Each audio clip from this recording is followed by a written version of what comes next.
Prefer instant loan में अभी approval issue बहुत अच्छा चल रहा है, क्योंकि प्रेफर ने बहुत सारे न्यू को लेंडिंग पार्टनर ऐड किए हैं और बहुत सारे पिन कोड ओपन किए हैं। लेकिन आप लोग जब लॉग इन कर रहे हो तो आपके केसेस रिजेक्ट हो रहे हैं, क्योंकि आपको प्रेफर की प्रॉपर पॉलिसी और लॉग इन करने का सही प्रोसेस ही नहीं पता है। तो वीडियो को अब स्टार्ट करते हैं। प्रेफर में हम लोग लॉगिन तो स्टार्ट करने जा रहे हैं, उससे पहले हम लोग उसके फायदे जान लेते हैं। Prefer 17,000 plus pin code working करता है। इससे क्या होता है कि हम ज्यादा से ज्यादा केस को लॉगिन कर सकते हैं। प्रेफर मिनिमम 15,000 मैक्सिमम 5 लाख रुपए तक का लोन देता है। यहाँ कोई भी इनकम डॉक्यूमेंट की रिक्वायरमेंट नहीं होती, जैसे सैलरी स्लिप, ITR। यहाँ पे कोई भी फिजिकल वेरिफिकेशन की भी रिक्वायरमेंट नहीं होती। अगर किसी कस्टमर के डॉक्यूमेंट वेरीफाई हो जाते हैं, उसके 2 आवर के अंदर ये लोग केस को डिसबर्स करते हैं। यहाँ पे दोनों तरह की प्रोफाइल आप लॉग इन कर सकते हो, चाहे वो सैलरीड हो, सेल्फ एम्प्लॉयड हो। इनका पूरा प्रोसेस डिजिटल है, लॉगिन से लेकर डिसबर्सल तक का। कि जो भी केस आप प्रेफर में लॉगिन कर रहे हो उसके बेसिक क्राइटेरिया क्या होने चाहिए। सबसे पहले कस्टमर केस 23 से 56 ईयर के बीच में होनी चाहिए। उसका सिविल मिनिमम 720 होना चाहिए। -1 सिविल वाले केस अलाउड नहीं है। टारगेट सेगमेंट हमारा सैलरीड और सेल्फ एम्प्लॉयड होना चाहिए। लॉगिन के टाइम पे हमेशा इनकम मिनिमम 25 डालनी है, उससे कम नहीं डालनी है। जिस केस को आप लॉगिन कर रहे हो उसका पिन कोड सर्विसेबल आना चाहिए। मिनिमम एटलीस्ट 1 ईयर का उसका सिविल ट्रैक रिकॉर्ड होना चाहिए। जो भी आप बैंकिंग अपलोड करोगे उसमें बेसिक बैलेंस मेंटेन होना चाहिए। उसके सिविल में कोई भी राइट ऑफ, डिफॉल्टर या सेटलमेंट नहीं होना चाहिए। लास्ट 6 मंथ में उसकी कोई भी EMI बाउंस नहीं होनी चाहिए। लास्ट 30 डेज में मैक्स टू मैक्स उसके सिविल में 4 इंक्वायरी होनी चाहिए। जितनी कम इंक्वायरी होंगी उतने ज्यादा चांसेस आएंगे होने के। प्रेफर में हम लोग लॉग इन तो करना चाहते हैं, बट हमें पता होना चाहिए कस्टमर को कौन कौन से डॉक्यूमेंट की रिक्वायरमेंट है। सबसे पहले आधार कार्ड, पैन कार्ड, 3 मंथ का bank statement and current address. ये ऑप्शनल है, ये हमें जब देना पड़ता है जब कस्टमर आधार वाले एड्रेस पे नहीं रह रहा है।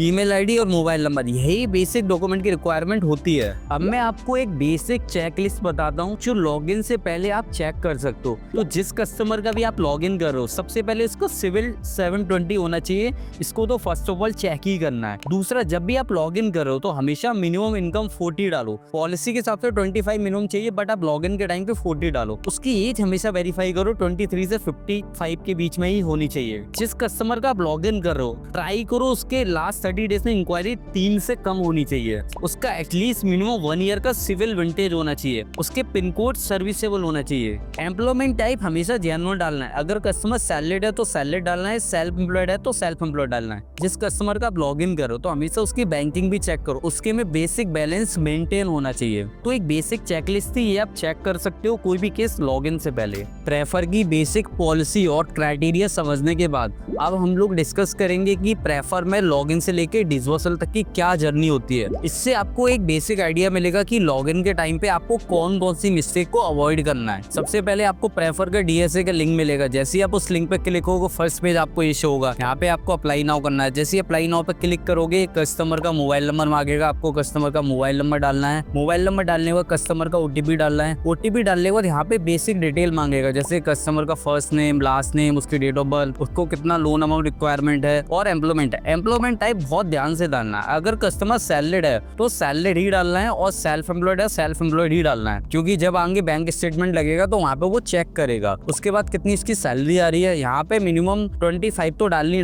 है। भले इसकी कितनी भी सैलरी आ रही है मिनिमम 25 डालनी है। मैक्सिमम अगर 40 डाल सकते हो, 45 डाल सकते हो, 50 डाल सकते हो। 25 से कम इनकम मत डालना। ये बेसिक डिटेल फिल करने के बाद आप नेक्स्ट करोगे। जैसे आप नेक्स्ट करोगे यहाँ पे जेंडर सेलेक्ट करना है, पैन कार्ड नंबर डालना है और पिन कोड डालना है। पिन कोड बहुत ध्यान से डालना है। पिन कोड हमेशा करंट वाला ही डालना है। अगर कोई कस्टमर है उसका आधार कार्ड अगर दिल्ली का है बट वो मुंबई में रह रहा है, वहाँ जॉब कर रहा है, तो मुंबई का ही पिन कोड डालना है। और यहाँ पे कस्टमर की मेल ID डालनी है और गेट ऑफर पे क्लिक करना है। गेट ऑफर पे क्लिक करने के बाद 2 सिनेरियो बनेंगे, या तो डायरेक्ट ऑफर आ जाएगा या बैंक स्टेटमेंट अपलोड करने के लिए बोलेगा। अगर मान लो बैंक स्टेटमेंट अपलोड करने के लिए बोलता है तो आपको बैंक सेलेक्ट करना है। मान लो कोई भी बैंक आप सिलेक्ट कर दोगे, फिर 3 मंथ का बैंक स्टेटमेंट अपलोड करना है। जैसे आप बैंक स्टेटमेंट अपलोड करोगे वहाँ पे फाइनल ऑफर दिख जाएगी, कस्टमर को कितना ऑफर मिल रहा है। फिर यहाँ पे आप टेनवर सेलेक्ट कर सकते हो। टेनवर सेलेक्ट करने के बाद कंफर्म में प्रोसीड करोगे। उसके बाद फिर ये बेसिक डिटेल मांगेगा, जैसे मदर का नेम, आपको अमाउंट क्यों चाहिए, आपका रेजिडेंस टाइप क्या है, ओन है, रेंटेड है, करंट एड्रेस क्या है और करंट रेजिडेंस पिन कोड क्या है। वो डालने के बाद अगर आपने सेल्फ एम्प्लॉयड सिलेक्ट किया है तो वहाँ पे बिजनेस की डिटेल मांगेगा। अगर आपने सैलरीड सिलेक्ट किया होगा तो यहाँ पे ऑफिस की डिटेल मांगेगा। मान लो आपने सेल्फ एम्प्लॉयड सिलेक्ट किया तो यहाँ पे बिजनेस का नेम क्या है, बिजनेस का टाइप क्या है,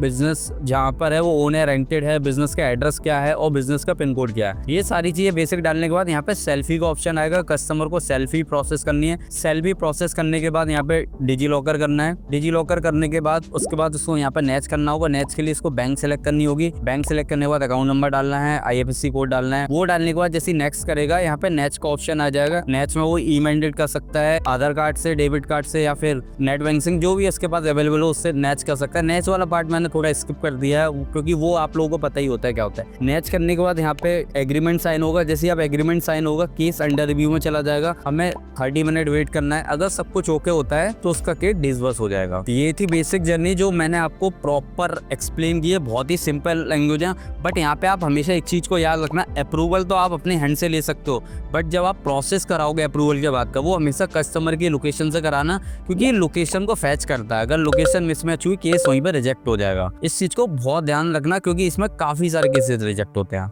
अगर आपको प्रेफर के DSC की रिक्वायरमेंट है तो डिस्क्रिप्शन में लिंक है, आप वहां से कांटेक्ट कर सकते हो। और प्रेफर के साथ साथ मैंने हीरो और इंडसइंड के इंस्टेंट लोन की भी वीडियो बनाई है, वो भी आप जाकर के चेक कर सकते हो। किसी रीजन से मान लो आपके प्रेफर में अप्रूवल नहीं आ रहे हैं तो आप हीरो में अप्लाई कर सकते हो, इंडसइंड बैंक में अप्लाई कर सकते हो। कई बार ऐसा होता है कि किसी कस्टमर का एक लेंडर में अप्रूवल नहीं आता है, बट ऐसा नहीं है उसका दूसरे लेंडर में नहीं आता। दूसरे लेंडर में ट्राई करो जिससे कि आपके ज्यादा से ज्यादा अप्रूवल है। बाकी आपको ये वीडियो कैसी लगी कमेंट बॉक्स में जरूर बताना।